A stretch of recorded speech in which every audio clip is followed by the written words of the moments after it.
Vai passar o medo, a angústia, a insegurança. Vai ficar para trás a saudade do abraço apertado, do almoço em família, do happy hour com os amigos. As coisas ainda estão fora de lugar. Viva o agora. Diga que ama. Pergunte se está tudo bem. Olhe com carinho que mantém a cidade em segurança. Fique em casa, se puder. Respire, trabalhe. É hora de pensarmos no todo. Somos o país que não desiste até o último segundo da prorrogação. E juntos daremos a volta por cima.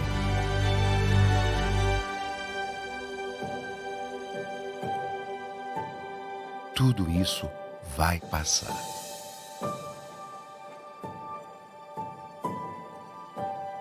Enquanto não passa, conheça o novo jeito Quali de ajudar.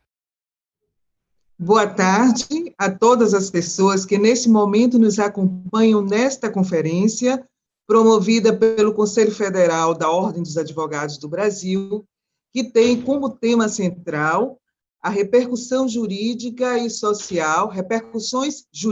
e sociais da pandemia. Este é o 164º painel, e nele nós abordaremos a violência doméstica contra a mulher na pandemia. Vivemos um momento de crise em que todas as pessoas estão sendo vitimizadas, tendo as suas vidas ceifadas, vidas estas que consideramos o bem maior de todo ser humano. Assim, nesta tarde, iremos refletir acerca do significado e da repercussão desta pandemia no seio da sociedade e, no particular, o seu agravamento em razão da violação de direito fundamental que as mulheres brasileiras estão sofrendo por força do Covid-19. Dessa forma, as palestrantes deste painel trarão conhecimentos profundos e faróis significativos de minimização e até mesmo de superação deste momento. Assim, apresento a nossa primeira convidada, que é a doutora Alice Bianchini, vice-presidente da Comissão Nacional da Mulher, doutora em Direito Penal pela PUC São Paulo, presidente da Associação Brasileira das Mulheres de Carreira Jurídica da Comissão São Paulo, e assim, com a palavra, doutora Alice, por 15 minutos. Bom, começo dizendo que é uma alegria, uma honra muito grande estar neste que é o maior evento digital do mundo. Estamos aqui no painel número 164, né? Olha que coisa mais impressionante. E impressionante para mim também, uma alegria muito grande também para mim, estar ao lado dessas maravilhosas mulheres. Doutora Silvia Cerqueira, uma admiração muito grande que eu tenho pelo seu trabalho, né? Já venho acompanhando há algum tempo, que bom conhecê-la mais de perto e que bom que estamos juntas em muitos projetos. A doutora Cláudia Luna, a doutora Aline Patrício, são nossas companheiras de luta, né, de jornada.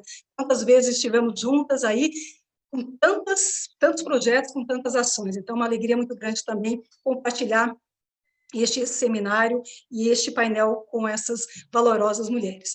Pena que a gente vai falar de um tema que é um tema que não é alegre, né? Um tema muito triste. Nós estamos, sim, falando de violência contra a mulher. Na época da pandemia, nós temos, sim, um aumento muito grande da violência contra a mulher nesse período.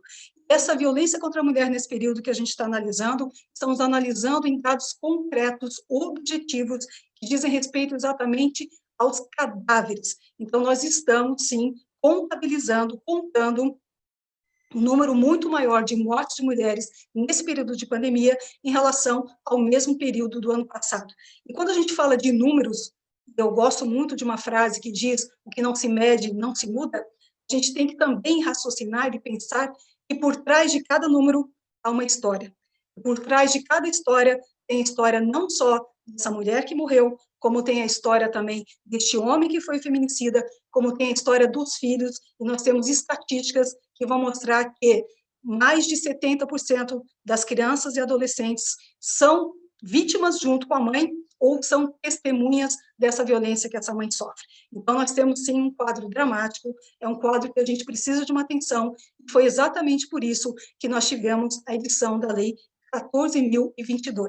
Agora, antes de eu falar exatamente da Lei 14.022, eu queria chamar a atenção para o fato de que esta lei é uma lei excepcional, que vai fazer uma alteração de uma outra lei excepcional, que é a Lei 13.979, de fevereiro deste ano, e que, por sua vez, vai trazer uma forma diferente de abordagem e de interpretação da Lei Maria da Penha, que também é uma lei excepcional. Então, não podemos esquecer que a Lei Maria da Penha, tal qual a Lei 14.022, elas não vieram para ficar.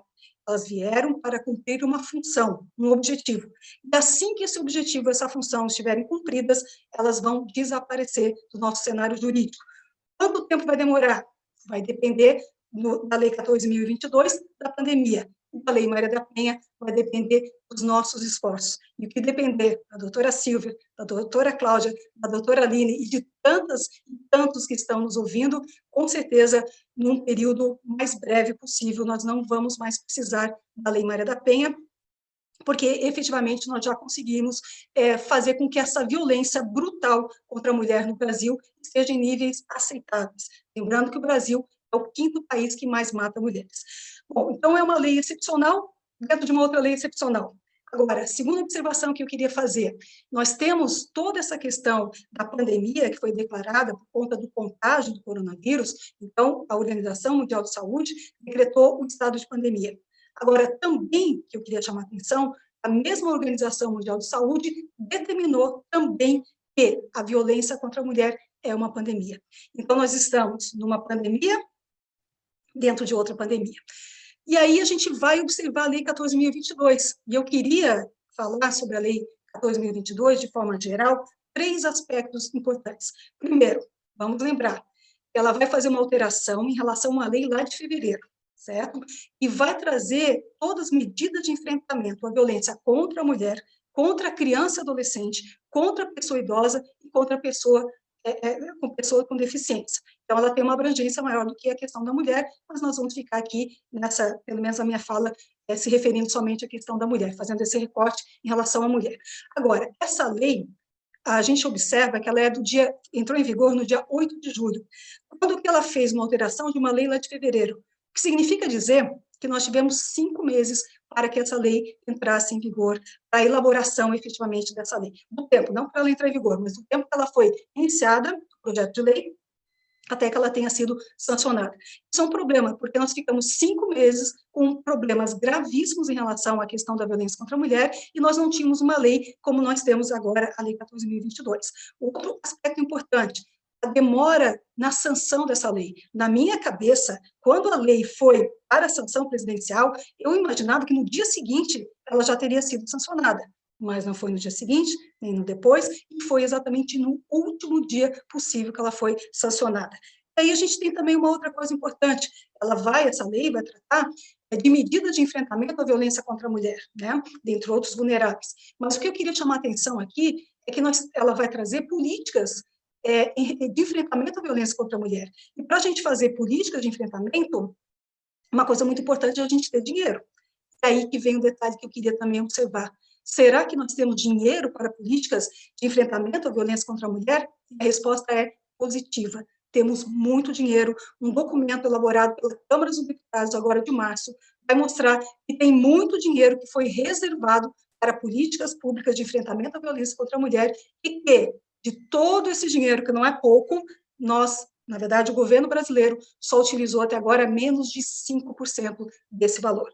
E aí, com tudo isso que eu apresentei inicialmente, a gente tem uma primeira visão, é uma visão de um certo descaso. É uma visão que demonstra para a gente que está faltando um pouco mais de atenção para essa questão do enfrentamento à violência contra a mulher. E aí que vem essa questão que eu queria colocar, né? Nós temos agora uma lei 14.022, e aí falando da lei mais especificadamente, né? Trouxe alguns avanços, mas ainda foi tímido, eu acho que a lei poderia ter avançado mais, mas de qualquer forma ela vai trazer alguns avanços. Mas o que a gente tem de mais grave em relação à violência contra a mulher não é a falta de lei, na verdade, é uma falta de cultura em relação à importância desse tema. É um tema que a gente ainda continua falando, muitas vezes, de mulher para mulher, quando, na verdade, é um tema que é importante para toda a sociedade, envolvendo a mulher, e, como eu disse anteriormente, o agressor, a família, os filhos, os parentes, quer dizer, Os vizinhos, tem muita gente envolvida nesse drama, e não é o drama de uma mulher, é um drama da sociedade, é um drama do mundo que nós vivemos. Agora, para a gente falar um pouquinho, e vou fazer só algumas abordagens, pedindo, então, para a doutora Silvia me avisar quando tiver 5 minutos, tá bom? Porque daí eu me organizo aqui. E fazendo, então, algumas abordagens mais gerais em relação à lei, a primeira abordagem importantíssima é que a lei vai trazer, então, a Lei 14.022, vai trazer a possibilidade de prorrogação de prazos da medida protetiva de urgência que têm sido fixados, que vão vencer agora nesse período de pandemia. Então, estão todos sendo prorrogados. É claro que essa prorrogação, ela é automática, vírgula, porque não é tão automática assim. O juiz, a juíza, dá uma olhada no processo. Imagine uma situação em que tem uma medida protetiva de urgência que vai vencer, é prorrogado o prazo, mas se verifica que, de repente, lá no processo tinha uma informação de que a vítima já tinha vindo a óbito. É óbvio que não teria a menor situação, menor possibilidade de ter sido prorrogada essa medida protetiva. Então, ela vai se fazer uma análise da necessidade, da adequação, da proporcionalidade, o juiz, a juíza faz uma análise, mas, no geral, é prorrogar a medida protetiva de urgência. Então, essa é uma questão importantíssima para a gente falar. Outra questão importante é em relação às medidas protetivas que tenham sido decretadas agora, deferidas agora. Então, também elas devem ser fixadas sem prazo definitivo. O prazo é enquanto durar a pandemia. Esperamos que dure o menos tempo possível, né? Que logo a gente tenha uma mudança dessa vida que a gente está vivendo hoje. E aí que a gente vai trabalhar também outra coisa importantíssima, que sempre foi importante antes da pandemia, e agora tem uma proporção muito maior, é a questão exatamente da palavra da vítima. Essa vítima tem uma dificuldade muito grande para chegar até um sistema que possa trazer algum tipo de proteção para ela, ou para que ela possa fazer uma denúncia a respeito da violência que ela está sofrendo. Ela já tinha uma dificuldade antes, e agora esse fator, que era considerado fator de risco, aumentou, potencializou com exatamente o isolamento social. E então, essa vítima, quando chega, da forma que ela chegar, pedindo uma medida protetiva, seja através de sinal de fumaça, qualquer coisa que ela manifeste que ela está precisando de ajuda, nós temos que acreditar na palavra dessa vítima. Nós não podemos titubear, nós não podemos virar os olhos e, de certa forma, não acreditar muito e perguntar de novo uma coisa que ela já falou. Ou seja, se a gente não pegar essa vítima pela mão, não acolher essa vítima, não socorrer essa vítima, nós corremos o risco, melhor, né? A vítima está correndo o risco de ser uma séria candidata ao feminicídio, porque todos os estudos, as estatísticas vão mostrar que quando uma mulher decide romper o ciclo da violência, infelizmente, olha o que eu vou dizer, ela tem que redobrar o cuidado, porque nós temos, sim, uma estatística assustadora, eu vou falar de uma estatística aqui de São Paulo, que vai mostrar que das mulheres que morreram em São Paulo e tinham um relacionamento com o autor do seu homicídio, 45% foram mortas exatamente porque elas romperam com o relacionamento. Então, olha como é complicado isso. Então, quando a gente cobra dessa mulher por que ela não sai do relacionamento, o percentual de 60% vai dizer para nós ela não sai, a vítima está dizendo para nós, agora é a vítima nos explicando, né? E ela vai dizer, eu não saio por medo de vingança do agressor. Então, se ela conseguiu romper com esse medo, foi buscar ajuda, nós temos que ajudar essa mulher e temos que acreditar nessa palavra. Ela pode estar mentindo, às vezes as pessoas dizem, não, mas professora Alice, e se ela estiver mentindo? Se ela estiver mentindo, ela vai responder pela denunciação caluniosa, ela pode responder por indenização, e temos meios. Agora, o problema é o contrário, e se ela estiver falando a verdade? A situação ela é irreversível. E aí a gente não tem dados no Brasil, mas eu vou apresentar uma pesquisa feita na Espanha, e na Espanha foi se questionar se realmente, doutora Aline, doutora Cláudia, doutora Silvia, se as mulheres mentiam em juízo dizendo que eram vítimas quando não eram. E lá na Espanha se constatou que sim, as mulheres mentem em juízo numa proporção de 0,4%. Ou seja, nada, né? Então, eu sempre digo isso, vou repetir aqui, algumas pessoas já me ouviram falar dessa forma. Se nós tivermos no Brasil o dobro das mulheres que mentem, o triplo das mulheres que mentem, 10 vezes mais, né, mulheres que mentem no Brasil do que na Espanha, em relação às espanholas, mesmo assim, nós temos que acreditar na palavra da vítima, exatamente porque ela está pedindo ajuda e nós temos que socorrê-la, porque a probabilidade de ela pedir ajuda quando precisa é maior do que ela estar mentindo. Então, a palavra da vítima é algo que a gente tem que ter uma preocupação muito grande. E dentro dessa questão, alguém vai dizer, poxa, mas então ela vai lá, não apresenta nenhum documento, nenhuma prova, nenhuma testemunha, e a gente tem que acreditar nela? Exatamente assim, porque é o tipo de crime que vai acontecer, ainda mais agora na época da pandemia, sem que tenha testemunhas, sem que tenha provas. E aí, falando de provas, está bem, falando de provas, exatamente isso, né? A própria Lei 14.022 vai permitir, então, que as provas sejam feitas, fazer a colheita de provas das mais variadas formas. Então, ela pode apresentar uma prova que seja anterior ao fato que ela está mencionando agora. Ela pode trazer uma prova que seja uma prova digital, ou seja, facilitou muito a questão das provas agora para essa mulher. E dentro dessa perspectiva, importante também a gente falar, é que essa medida protetiva de urgência já era assim, mas agora é mais importante a gente falar, ela não precisa, a vítima não precisa pedir uma medida protetiva de urgência numa situação que configure crime. Então, a medida protetiva de urgência pode ser concedida ainda que a conduta não se configure, não se enquadre num tipo penal, num crime ou numa contravenção penal. E essa é uma questão importante, por quê? Porque quando a gente olha essa questão aqui, a gente vai lá na Lei Maria da Penha e a gente encontra a seguinte situação. A violência patrimonial, por exemplo, tem uma série de condutas previstas lá no artigo 7º da Lei Maria da Penha que não tem um correspondente típico, ou seja, não configura um crime ou uma contravenção, mas ainda assim é uma violência e mesmo assim pode pedir medida protetiva. A mesma coisa da violência psicológica, nós temos uma série de condutas lá descritas no artigo 7º da Lei Maria da Penha que não configuram um correspondente típico, e mesmo assim pode sim pedir medida protetiva de urgência. Essa medida protetiva de urgência, então, vai ser pedida sem necessidade de que exista um crime ou uma contravenção penal, e ela pode ser pedida também sem que seja necessário o inquérito policial, e ela pode ser pedida também dentro do bojo de um crime, de um processo civil, não precisa ser um processo penal. Lá no processo civil, está correndo lá na vara de família, por exemplo, uma situação que mostra que existe violência, pode pedir a medida protetiva de urgência sem problema nenhum.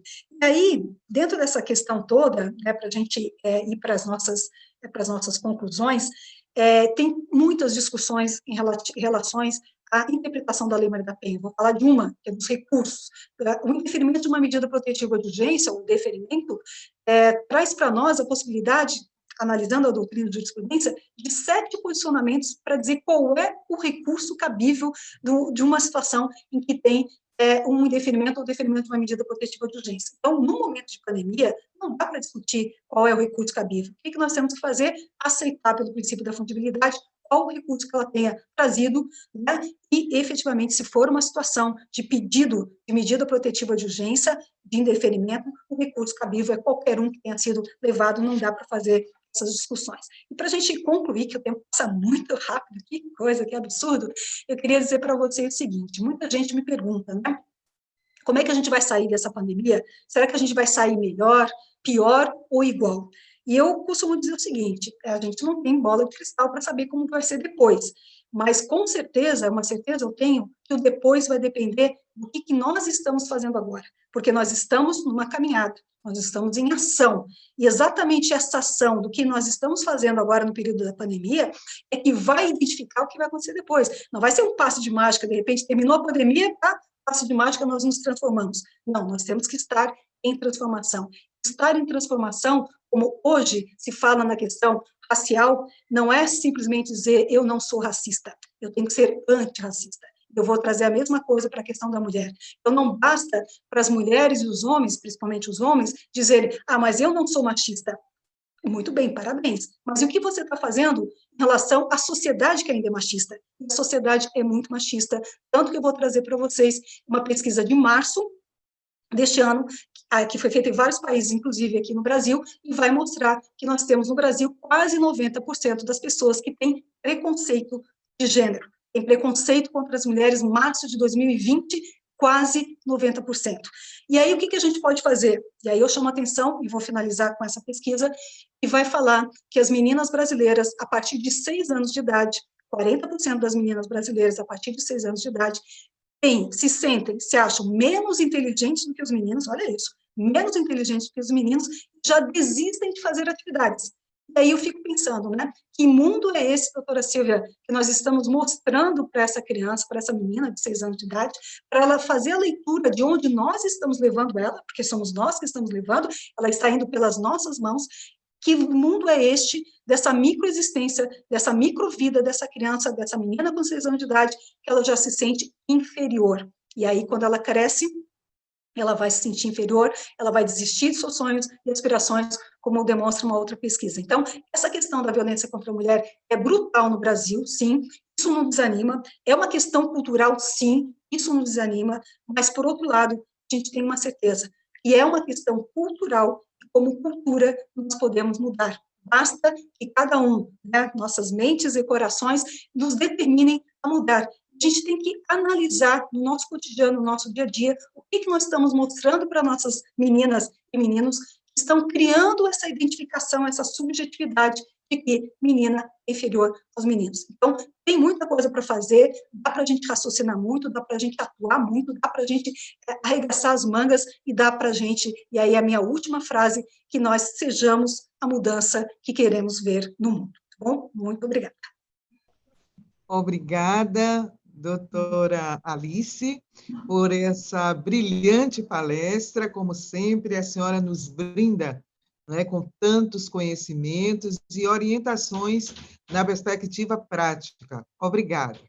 E dando continuidade ao nosso evento, agora eu convido a doutora Aline Patrício de Almeida Santos, defensora pública do Piauí, pós-graduada em Ciências Penais pela Unisul, vice-presidente da OAB Piauí, professora de Direito Penal e Processo Penal e de Direito da Criança e do Adolescente do INAP e do curso Temas, professora da pós-graduação em Ciências Criminais da Escola Superior da Advocacia do Piauí, dentre outros cargos, e é também vice-presidente da Comissão Especial de Mentoria e Aperfeiçoamento Jurídico do Conselho Federal da Ordem dos Advogados do Brasil.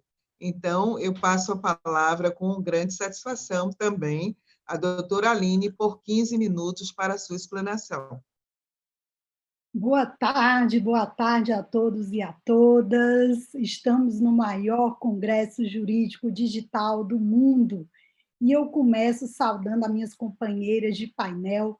Estamos no último dia, painel 164, e que honra é dividir esse painel com vocês. Querida amiga doutora Silvia Cerqueira, presidente da Comissão Especial de Igualdade Racial do Conselho Federal, minha professora Alice Bianchini, sempre um desafio falar depois da sua autoridade, para mim, uma das maiores autoridades no tema, não só no Brasil, como no mundo. E a minha amiga, companheira também de luta, Cláudia Luna, presidente da Comissão da Mulher Advogada em São Paulo.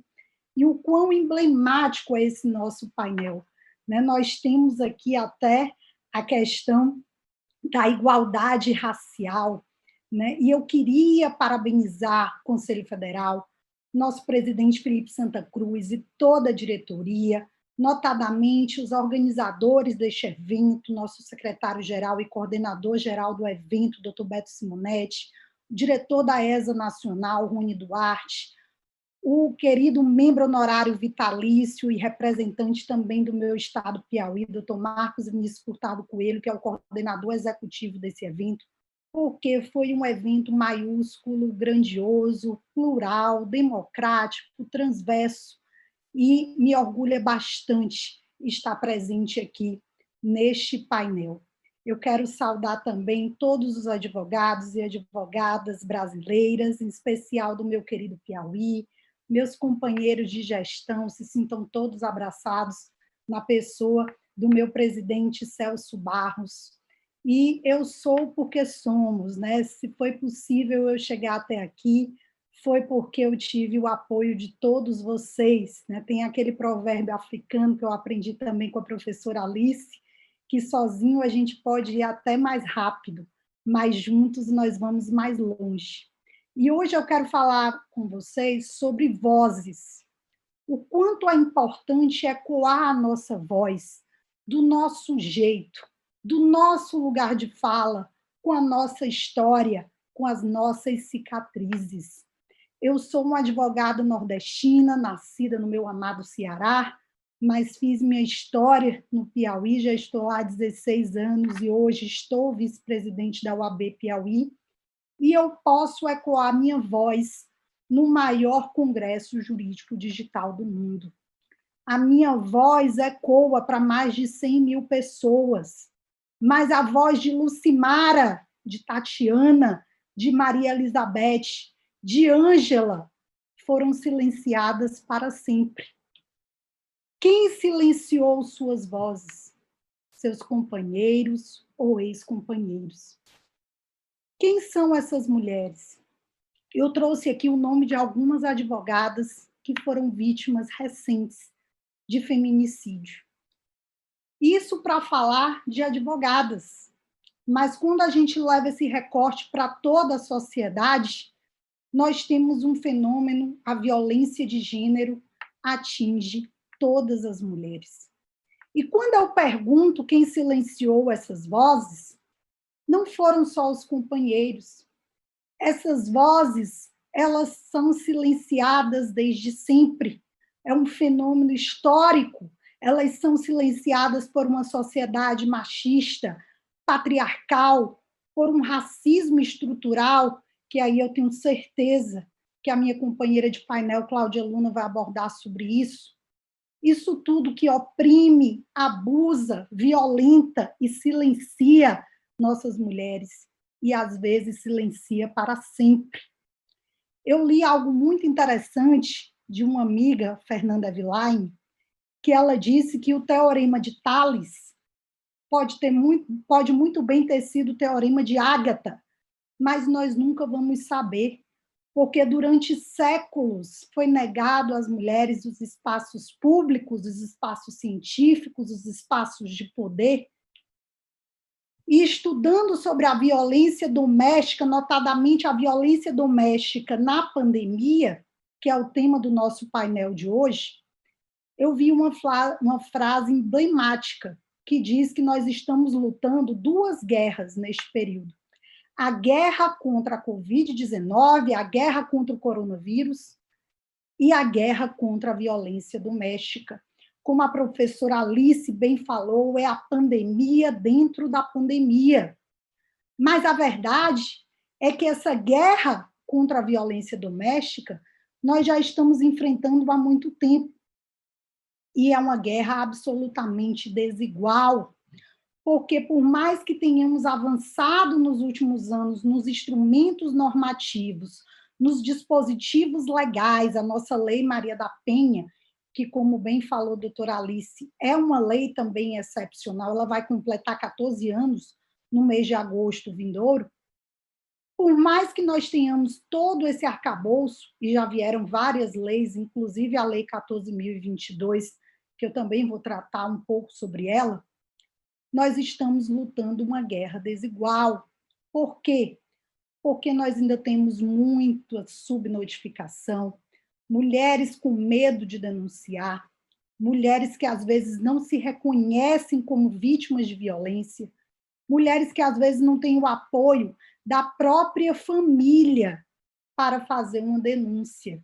E aí eu trago um caso emblemático que eu vivi na Defensoria, estava promovendo uma ação de divórcio de uma jovem de 28 anos que já tinha, por 8 vezes, denunciado o companheiro por violência. E aí ela voltava atrás, voltava para o lar, e aí até que ela resolveu se divorciar. E eu recebi a visita da mãe dela, sozinha, lá na Defensoria. E a mãe dela disse, eu quero que você desista, que você não dê entrada nesse processo. Porque na nossa família não pode ter divórcio. Então, olhem essa situação, que está lá no contexto familiar, que muitas vezes a vítima não tem o apoio da própria mãe. A falta de um aparelhamento necessário da rede de enfrentamento a essa violência doméstica. E quando a gente traz todo esse contexto, como eu falei, que é um contexto difícil, para uma pandemia sem precedentes na história recente mundial, aí nós chegamos a um cenário assustador. Como diz a professora Alice, o que não se mede não se muda. Então, é importante, sim, falar sobre números. E até os indicadores nesta pandemia, a gente sabe que, por mais que tenha havido o aumento dessa violência, a gente sabe que esses indicadores que temos ainda não refletem a realidade do que está acontecendo nesses lares Brasil afora, porque a subnotificação ainda é muito elevada. Tem muitas mulheres sofrendo dentro de seus lares. A cifra oculta ainda é gigantesca. Mas só para trazer para vocês 2 números emblemáticos. 44% de aumento no número de denúncia do Disque 180 denunciando violência doméstica. Aumento de uma média de 22% de feminicídios. E isso uma média, porque se for fazer um recorte por estado, tem estados que os indicadores de aumento chegam a 400% se comparados com esse mesmo período no ano anterior. Então, meus amigos, quando a gente fala nesse contexto de violência doméstica na pandemia, como nós estamos falando de guerra, é como se essas mulheres estivessem nas trincheiras inimigas. Elas estão lá, no seio doméstico, com seus agressores. Mas será que esse agressor só se tornou agressor por conta da pandemia? Doutora Valéria Scarance, promotora de justiça, esclarece que não. Nenhum homem se torna pacífico, ou nenhum homem pacífico se torna violento, por causa do isolamento social imposto pela Covid-19. Ocorre, no entanto, que existem fatores de risco que funcionam como faíscas, como gatilhos, a gente estuda isso aí na criminologia social, para detonar uma violência que já é pré-existente. Que fatores são esses? Isolamento da vítima, maior controle do agressor sobre ela, aumento do consumo de álcool e drogas, questões econômicas, desemprego, muitos ficaram desempregados ou perderam sua fonte de renda ou são autônomos nessa pandemia, e somando-se a tudo isso, um fator determinante, que é uma dificuldade maior de acionar as redes de proteção nesse período. A professora Alice, com seu brilhantismo de sempre, falou claramente sobre isso.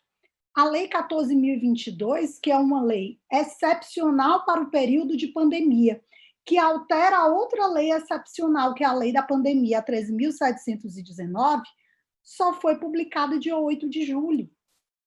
Então, essas mulheres vítimas de violência, de alguma forma, as que resolveram quebrar o ciclo de violência, porque muitas ainda não denunciaram, tiveram, de alguma forma, dificuldade de denunciar seu agressor.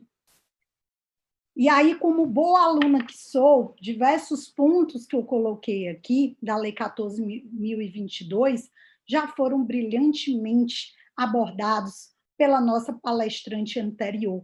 Então, o que é que eu quero destacar em relação à Lei 14.022? Ela coloca os serviços de atendimento às vítimas de violência devem ser considerados serviços essenciais. Então, isso está numa lei excepcional, mas eu penso que já é um horizonte de mudança para o cenário pós-pandêmico. Nós temos que ter um novo olhar para essas vítimas, né? E a lei fala de não só das mulheres, né? Fala também de idosos, crianças, adolescentes, deficientes, né? Realização prioritária de exames de corpo de delito, que a gente sabe que é muito difícil. Eu já acompanhei várias vítimas que têm que lidar, além da dor de ter sofrido a agressão, com a verdadeira vitimização secundária, como a gente chama na criminologia, que é a vitimização própria do aparelhamento estatal, que não tratou aquela vítima como deveria. Disponibilização de canais de atendimento, você poder registrar um boletim de ocorrência de forma eletrônica, prorrogação automática das medidas, conforme a professora Alice também já colocou, e tem um trecho lá que fala que as denúncias recebidas devem ser repassadas para os órgãos competentes. E aí, esse ponto me preocupa, porque fala lá da autoridade judicial, fala do delegado de polícia, fala do policial, que esse policial, né, deve encaminhar essas denúncias às autoridades competentes, quando a gente sabe que ainda é difícil, a gente não tem ainda uma capacitação, uma qualificação especializada desses profissionais. Uma vez eu estava de plantão e chegou um policial com um auto de prisão em flagrante e disse: doutor, isso aqui é mais um caso de uma mulher histérica que denunciou o marido, mas eu acho que não é nada demais. Então, a gente precisa capacitar também esses profissionais de segurança. A questão que fica é, apenas essas mudanças no arcabouço normativo, essas mudanças excepcionais, esse olhar diferenciado sobre a pandemia, né, vão surtir algum efeito em relação a esse cenário de violência? E aí eu já peço o controle da minha moderadora para me avisar, porque eu sou empolgada quando eu começo a falar. E aí a gente precisa levar essa reflexão, porque eu sempre estou enaltecendo isso nas minhas palestras.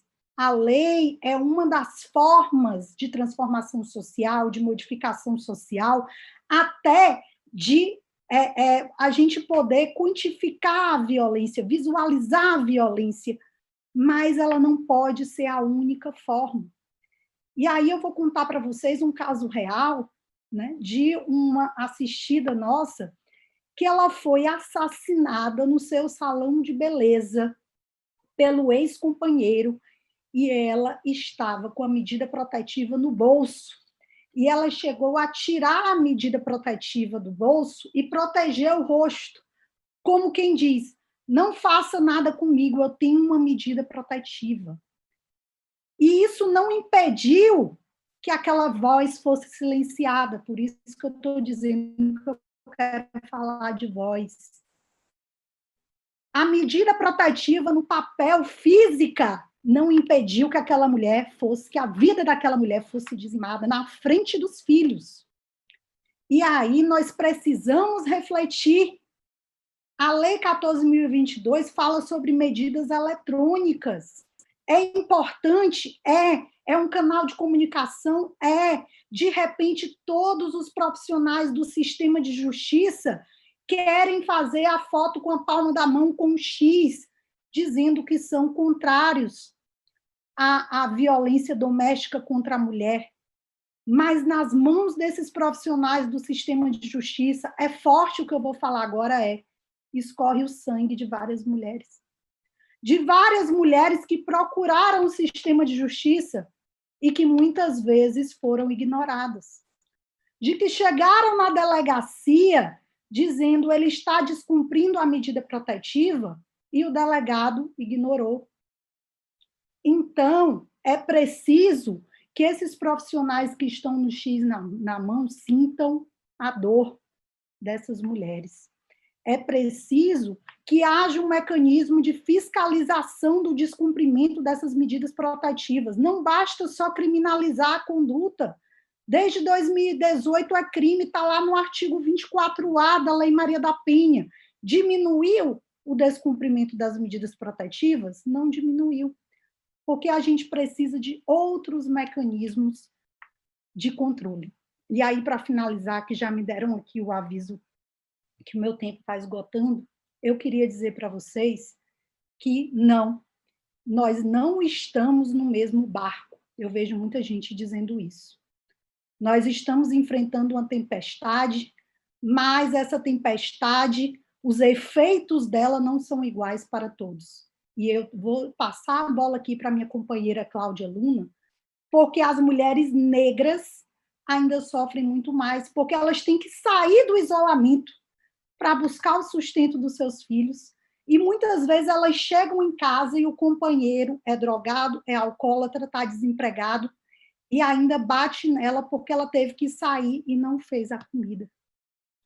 E aconteceu aquele episódio, né, em Recife, todos viram, às vezes ela não tem com quem deixar o filho, as escolas não estão funcionando, nem as creches.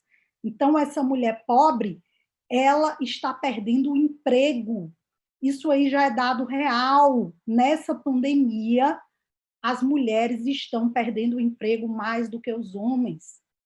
Porque quando o patrão lá se vê numa situação de que ele tem que escolher porque a receita da empresa diminuiu, ele vai escolher o homem, porque a mulher está lá no home office com os filhos que ela tem que acompanhar na escola, porque a mulher, se for trabalhar, não tem com quem deixar o filho. Então, nós não estamos no mesmo barco, mas nós estamos na tempestade. E eu quero encerrar aqui com uma frase que eu acho fantástica, do escritor japonês Haruki Murakami. Quando você sair da tempestade, você não será a mesma pessoa que entrou. Esse é o objetivo da tempestade.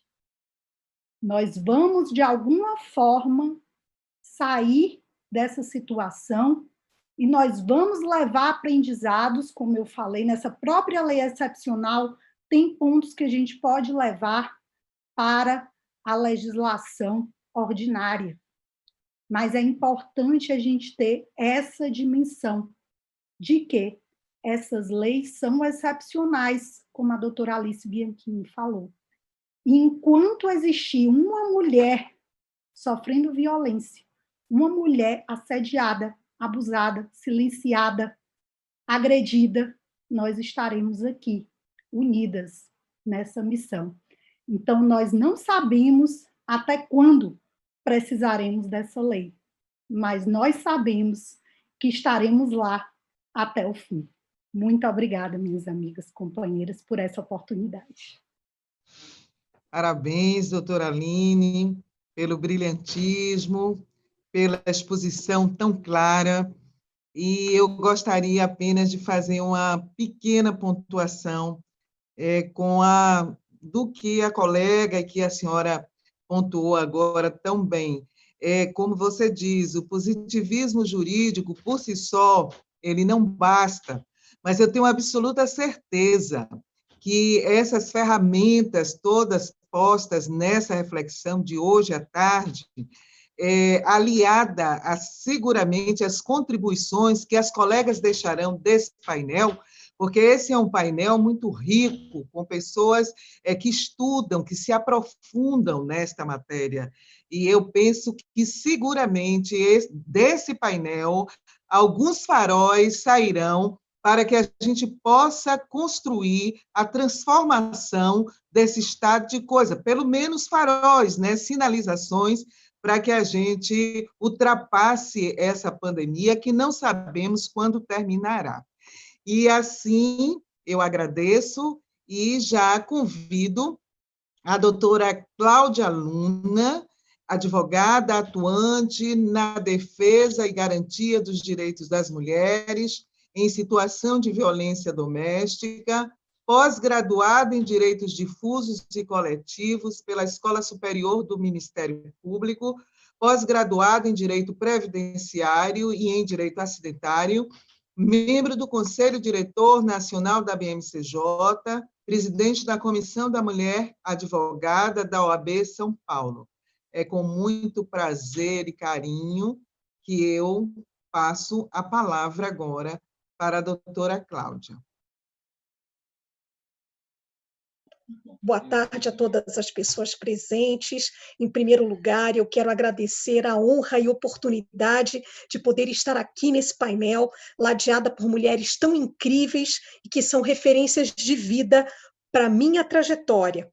Quero saudar a doutora Silvia Cerqueira, nossa querida presidente da Comissão Nacional de Promoção da Igualdade Racial, que, nesse painel, enquanto mulher e negra, me representa a quem é a minha semelhante, não é? E a nossa querida professora Alice Bianchini, a nossa mestra de todas as mestras sempre, o carinho e todas as ferramentas que nós temos ao longo da nossa trajetória para atuar na garantia dos direitos da defesa das mulheres em situação de violência vem dessa fonte. Então, uma honra poder estar a seu lado nesse painel, mas na qualidade sempre de sua discípula. Querida doutora Aline Patrício, sem palavras para expressar o orgulho que eu tenho da sua pessoa e todo o afeto e todo o carinho também.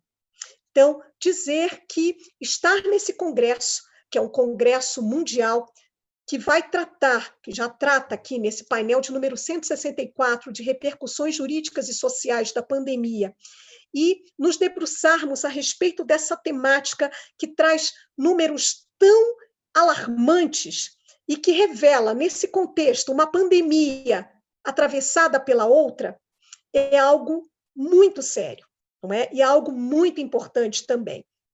E trazer essas reflexões aqui a partir do meu lugar de fala, enquanto advogada, enquanto mulher e, sobretudo, enquanto mulher negra, me faz contemplar uma dimensão, trazendo a fala magnífica e brilhante da doutora Aline Patrício, de dizer que, a despeito de estarmos todos sob a mesma tempestade, não estamos todas e todos no mesmo barco. E é imprescindível, nessa perspectiva, nós observarmos de maneira atenta e específica as questões atinentes às mulheres negras quando estão imbricadas nesse contexto de pandemia, que é atravessado pela pandemia outra relativa à violência doméstica intrafamiliar. Bem, é óbvio que quando nós falamos dessas mulheres negras, é indispensável nós nos debruçarmos, entendermos o fenômeno do racismo estrutural e do impacto sobre esses corpos que, cultural, social, historicamente, são lidos e significados como corpos subalternizados, e que ainda engrossam uma estatística de extrema relevância, onde 54% dos números dessa violência sobre a qual nós estamos tratando aqui nesse painel é ocupado pelos corpos das mulheres negras, é atingido e afeta diretamente 54% dos corpos dessas mulheres negras. Isso é extremamente grave. E se agrava ainda mais quando nós fazemos essa leitura nesse contexto de pandemia, onde mulheres negras, na sociedade brasileira, ainda estão na base estrutural.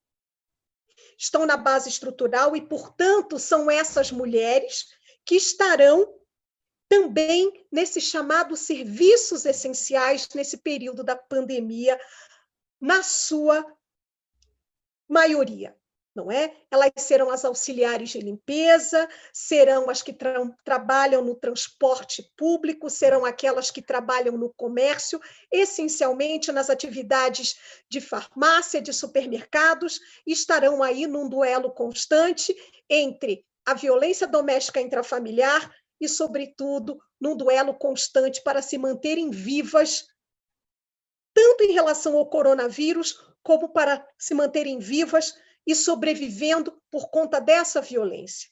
E aí eu também quero dizer o seguinte, que um dos estertores ou gatilhamentos dessa violência, quando nós falamos dessas mulheres negras, ela se dará, sobretudo, né, a despeito desses fenômenos e contextos socioculturais, antropológicos históricos, a partir de um fenômeno e de um contexto muito significativo, que será a divisão sexual desigual do trabalho. Nós podemos dizer que a divisão sexual do trabalho, quando nós falamos de violência doméstica intrafamiliar e falamos, sobretudo, da jornada e das trajetórias de mulheres negras, as mulheres negras sempre foram entendidas e significadas como aquelas a quem foi legado o dever de cuidar. E isso se tornará ainda mais palpável e ainda mais recorrente nesse período de pandemia de Covid-19, onde todas as mulheres estão, obviamente, na nossa sociedade, sendo eleitas como o quartel-general dos cuidados. Agora, isso vai ser muito mais grave quando nós pensamos na mulher negra, que já é significada num contexto histórico, até pensando no racismo e no machismo estrutural, como aquela que, na base da sociedade, será destinada ao cuidado, não é? Que ela vai ter toda a sobrecarga de cuidado na sua casa, ainda que estejam todos nesse convívio do lar, será ela que será destinado unicamente à sobrecarga desses cuidados, das tarefas domésticas, do cuidado com os filhos, e ainda terá que realizar a dinâmica de realizar esses serviços essenciais, muitas vezes serviços essenciais dos quais o trabalho doméstico também, em alguns estados, e aí eu trago a leitura específica do contexto do estado de Pernambuco, onde, em Recife, nós tivemos o caso emblemático da empregada doméstica Mirtes, que teve o seu filho Miguel, de 5 anos, como bem destacado por doutora Aline Patrício, que foi vitimado aí por conta dessa situação tremenda. E avaliar também o quanto as empregadas domésticas, nesse contexto, ao serem submetidas a trabalho no período de Covid, é essencial que nós possamos fazer essa leitura a partir do momento em que elas estão, nesse contexto do trabalho doméstico, sendo submetidas a essa jornada, onde estão, né, duelando, essencialmente de maneira concreta, com o coronavírus e com esse trabalho, elas estão sobremaneira expostas, e também nesse contexto de violência doméstica também. A gente não pode deixar de considerar essa situação, e quando eu penso no caso de Mirtes, uma leitura que ninguém fez é que Mirtes também, enquanto empregada doméstica naquele contexto, sofreu as agruras de uma violência doméstica também. É importante que a gente possa contextualizar a violência doméstica que empregadas domésticas e que trabalhadoras, diaristas que estão nesse contexto sofrem, onde nós deixamos e, sobretudo, invisibilizamos esse contexto específico da violência que atinge a essas mulheres no contexto de trabalho, mas nesse contexto específico. Mais uma vez, invisibilizando a dinâmica de violência que, mais uma vez, afeta de modo ainda mais agravante os corpos subalternizados, onde essa violência é lida de maneira naturalizante, naturalizadora, que são os corpos das mulheres negras. E digo mais, quando nós avaliamos a incidência desses impactos violentos nas vidas das mulheres negras, e ainda mais essas que estão trabalhando nesse período de pandemia, e não estão, porque não podem, não é porque não querem, não podem estar em isolamento social, não é? Porque isolamento social, quando falamos de outras mulheres, para as mulheres negras, para algumas mulheres nessa situação é privilégio, mas que para a mulher negra não existe, não é? Então, dessa forma, é importante nós também pensarmos nessa violência que vai impactar essa mulher negra no percurso para o trabalho, onde ela estará também exposta às dinâmicas de violência urbana, uma vez que, com o isolamento social, essas mulheres também estarão sujeitas aos impactos da violência urbana, como, por exemplo, a violência sexual, onde ela pode sofrer a violência sexual em casa da parte do seu parceiro, mas também pode ser também vitimada pela violência sexual no contexto urbano. Então, vejam, é importante nós pensarmos também o quanto a medida provisória 927 ela vai proteger trabalhadores e trabalhadoras no período de pandemia, e também ela pode ser utilizada para proteger mulheres que, nessa dialética do trabalho, de conciliar o trabalho de casa e que podem ser vítimas de violência doméstica e que são trabalhadoras essenciais, reconhecer que essas mulheres, quando com certeza possam estar sujeitas à infecção pela Covid-19, esse auxílio-doença que ela pode vir a ter direito na Previdência Social, à luz da medida provisória 927, aqui falando na qualidade de advogada previdenciarista e acidentarista, essa infecção pela Covid, ela pode ser reconhecida para essa trabalhadora essencial não como um auxílio-doença comum, mas como auxílio-doença acidentário, o auxílio-doença acidentário de espécie 91, onde ela terá a garantia de preservação do seu emprego, não só por conta da medida provisória 927, mas também pela própria dinâmica do auxílio-doença acidentário, que irá proteger o seu emprego, desde que ela esteja, garantir a estabilidade no seu emprego, desde que esse afastamento do trabalho por conta da Covid-19 seja superior ao período de 15 dias. E ainda podemos dizer do auxílio acidente, uma vez que há casos de mulheres que estão nos serviços essenciais, notadamente as mulheres que estão na saúde, cuja maioria são mulheres negras e as mulheres que estão na base dos serviços de saúde, não é? Técnicas em enfermagem, auxiliares de enfermagem, que experimentarão sequelas advindas desses serviços essenciais, não é? E que poderão também vir a ter direito ao auxílio acidente, onde essa violência que ela experimenta em casa se entrecruza e é atravessada também pela dinâmica da violência que se perpetua também nesse espaço de trabalho.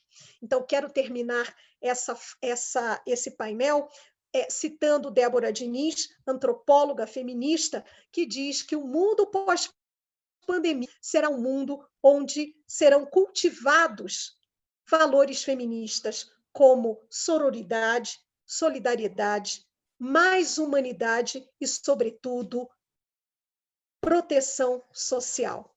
Então, gratidão imensa pela oportunidade de poder dialogar com todas vocês, mulheres fabulosas e brilhantes, sobre esse tema.